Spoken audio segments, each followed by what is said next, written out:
Kiai Muhammad Khalil Bangkalan adalah salah satu ulama karismatik di wilayah Jawa Timur. Beliau adalah guru dari para ulama besar seperti Kiai Mahsum Lasem, Kiai Hasim Asy'ari Tebu Ireng, Kiai Wahab Hasbullah Tambak Beras, dan Kiai Bahar Sidogiri. Kiai Khalil dilahirkan pada tanggal 11 Jumadil Akhir tahun 1235 Hijriah atau tanggal 27 Januari tahun 1820 Masehi di kampung Senenan, Desa Kemayoran, Kecamatan Bangkalan, Kabupaten Bangkalan, Madura, Jawa Timur dengan nama Muhammad Khalil. Beliau merupakan putra dari Kiai Haji Abdul Latif sekitar tahun 1850-an Masehi. Ketika usianya menjelang 30, Muhammad Khalil belajar kepada Kiai Mahmud Nur di Pondok Pesantren Langitan, Tuban, Jawa Timur. Dari Langitan, beliau pindah ke Pondok Pesantren Cangaan, Bangil, Pasuruan, kemudian pindah lagi ke Pondok Pesantren Kebon Candi. Karena Kiai Muhammad Khalil cukup lama belajar di beberapa pondok pesantren di Jawa Tengah, maka sewaktu beliau pulang, dia terkenal sebagai ahli atau pakar nahwu, fikih, torekot, dan ilmu-ilmu lainnya. Berikut adalah karomah dari Kiai Muhammad Khalil Bangkalan. Yang pertama, mendatangkan ribuan lebah. Karomah Kiai Haji Khalil yang sangat terkenal adalah mendatangkan pasukan lebah goib. Dalam situasi yang sangat dibutuhkan, beliau bisa mendatangkan pasukan lebah untuk menghalau musuh. Ini sering beliau perlihatkan semasa mengusir penjajah, termasuk saat peristiwa 10 November tahun 1945 di Surabaya. Kiai Haji Gozi menambahkan, dalam peristiwa 10 November tahun 1945, Kiai Haji Khalil bersama kiai-kiai besar lainnya seperti Bisri Sansuri, Hasim Asy'ari, Kiai Wahab, dan Kiai Abbas Buntet Kota Cirebon mengerahkan semua kekuatan goibnya untuk menghalau para tentara sekutu. Hizib-hizib yang mereka miliki dikerahkan semua untuk menghadapi pasukan penjajah yang memiliki kekuatan yang sangat lengkap. Sebutir kerikil atau jagung itu pun di tangan kiai-kiai itu bisa difungsikan sebagai sebuah senjata yang sangat luar biasa. Tak ketinggalan, Mbah Khalil mengacau konsentrasi tentara sekutu dengan mengerahkan pasukan lebah goib peliharaannya. Di saat ribuan ekor lebah itu datang, konsentrasi pasukan sekutu buyar. Saat konsentrasi lawan buyar, itulah para pejuang kita gantian melakukan perlawanan. Hasilnya terbukti, dengan peralatan yang sangat sederhana, kita bisa mengusir tentara lawan yang memiliki persenjataan yang sangat lengkap. Tetapi sayang, peran ulama yang mengarahkan kekuatan goibnya itu tak banyak dipublikasikan, kata Kiai Haji Gozi, cucu Kiai Haji Abdul Wahab Hasbullah.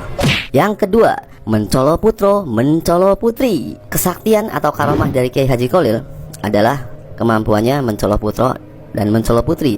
Beliau dikisahkan berada di beberapa tempat dalam waktu yang bersamaan. Pernah ada peristiwa aneh saat beliau mengajar di pesantren. Saat berceramah, Kiai Haji Khalil melakukan sesuatu yang tak terpantau mata. Tiba-tiba baju dan sarung beliau basah kuyup, cerita Kiai Haji Gozi. Para santri heran, sedangkan beliau sendiri cuek tidak mau menceritakan apa-apa dan langsung loyor masuk rumah untuk ganti baju. Teka-teki itu baru terjawab setengah bulan kemudian. Ada seorang nelayan sowan ke Kiai Haji Khalil. Dia mengucapkan terima kasih karena pada saat perahunya pecah di tengah laut, langsung ditolong oleh Kiai Haji Khalil. Kedatangan nelayan itu membuka tabir. Ternyata saat memberikan pengajian, Kiai Haji Khalil dapat pesan agar segera ke pantai untuk menyelamatkan nelayan yang perahunya pecah. Dengan karomah yang beliau miliki, dengan sekejap beliau bisa sampai laut dan membantu si nelayan tersebut, papar Kiai Haji Gozi yang kini tinggal di Wedomartani, Sleman ini.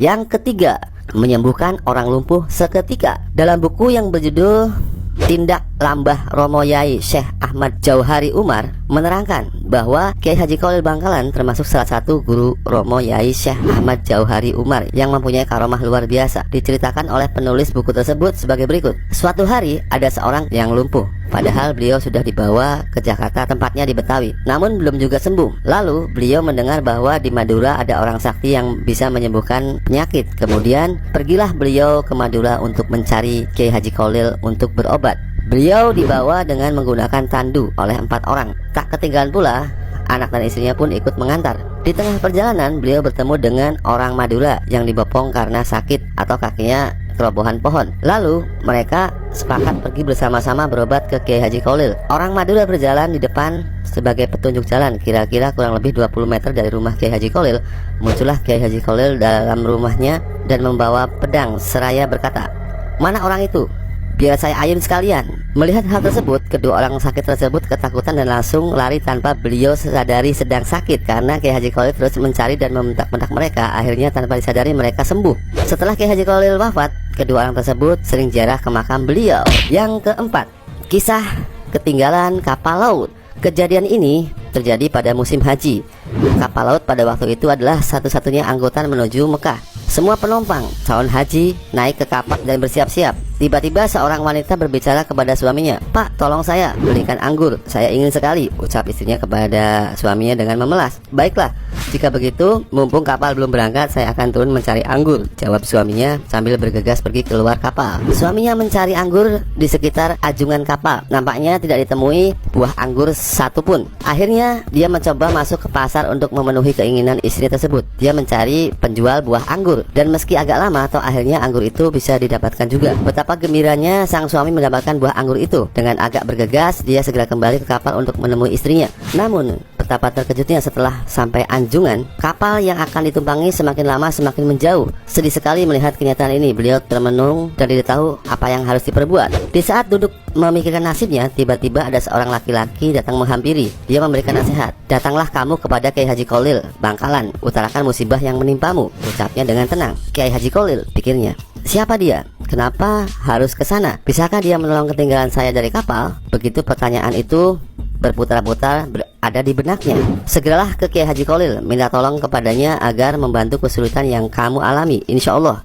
Lanjut orang itu menutup pembicaraannya. Tanpa pikir panjang lagi, berangkatlah sang suami tersebut ke Bangkalan. Setibanya di kediaman Kiai Haji Kholil, langsung disambut dan ditanya, ada keperluan apa? Lalu sang suami itu menceritakan apa yang dialaminya mulai dari awal hingga akhir. Tiba-tiba sang kiai itu berkata, "Loh, bukan urusan saya, itu urusan pegawai pelabuhan, sana pergi." Lalu suami itu kembali dengan tangan hampa. Sesampainya di pelabuhan, sang suami bertemu dengan orang laki-laki tadi yang menyuruh ke Mbah Kholil, lalu bertanya, "Bagaimana? Apakah sudah bertemu dengan Kiai Haji Kholil?" "Sudah, tapi saya disuruh ke petugas pelabuhan," katanya dengan nada putus asa. "Kembali lagi temui Kiai Haji Kholil," ucap orang yang menasihati dengan tegas tanpa ragu. Maka sang suami itu pun kembali ke Kiai Haji Kholil. Begitu dilakukannya sampai berulang-ulang kali. Baru setelah ketiga kalinya Kiai Haji Kholil berucap, "Baik, kalau begitu karena sampean ingin sekali, saya bantu sampean." "Terima kasih Kiai," kata sang suami melihat secerah harapan.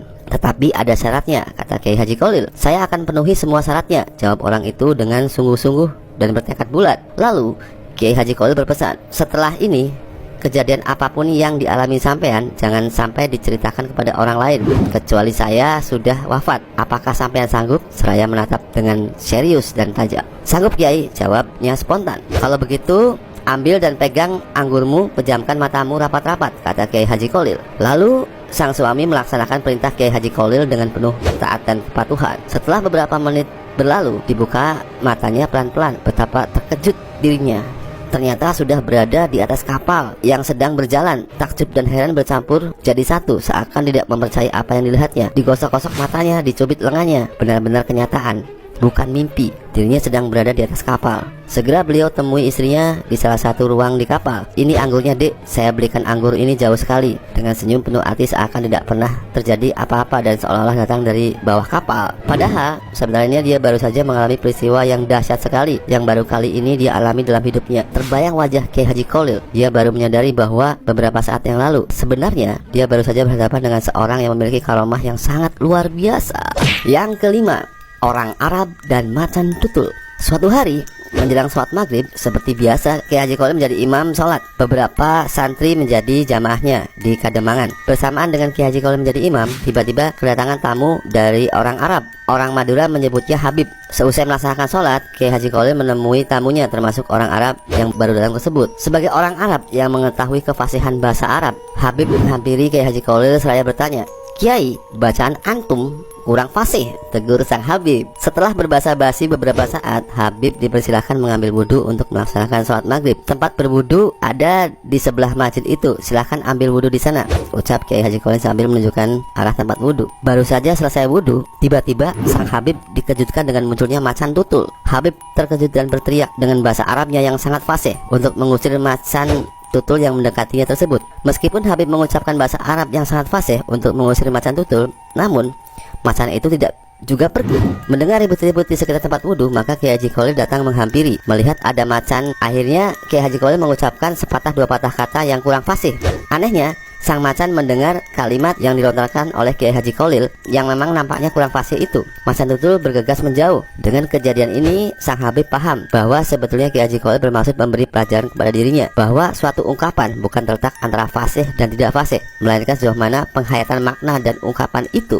Yang keenam, tongkat Mbah Kholil dan sumber mata air. Suatu hari Kiai Haji Kholil berjalan ke arah selatan Bangkalan. Beberapa santri menyertainya. Setelah berjalan cukup jauh, tepatnya sampai di desa Langgundi, tiba-tiba Kiai Haji Kholil menghentikan perjalanannya. Setelah melihat tanah di hadapannya, dengan serta-merta Kiai Haji Kholil menancapkan tongkatnya ke tanah. Dari arah lubang bekas tancapan Kiai Haji Kholil tadi memancarlah sumber mata air yang sangat jernih. Semakin lama semakin besar. Bahkan karena terus membesar, sumber mata air tersebut akhirnya menjadi kolam yang bisa dipakai untuk minum dan mandi. Kolam yang bersejarah itu sampai saat sekarang masih ada. Orang Madura menamakannya Kola Al-Asor Langgundi. Letaknya sekitar 1 km sebelah selatan komplek pemakaman Kiai Haji Kholil Bangka.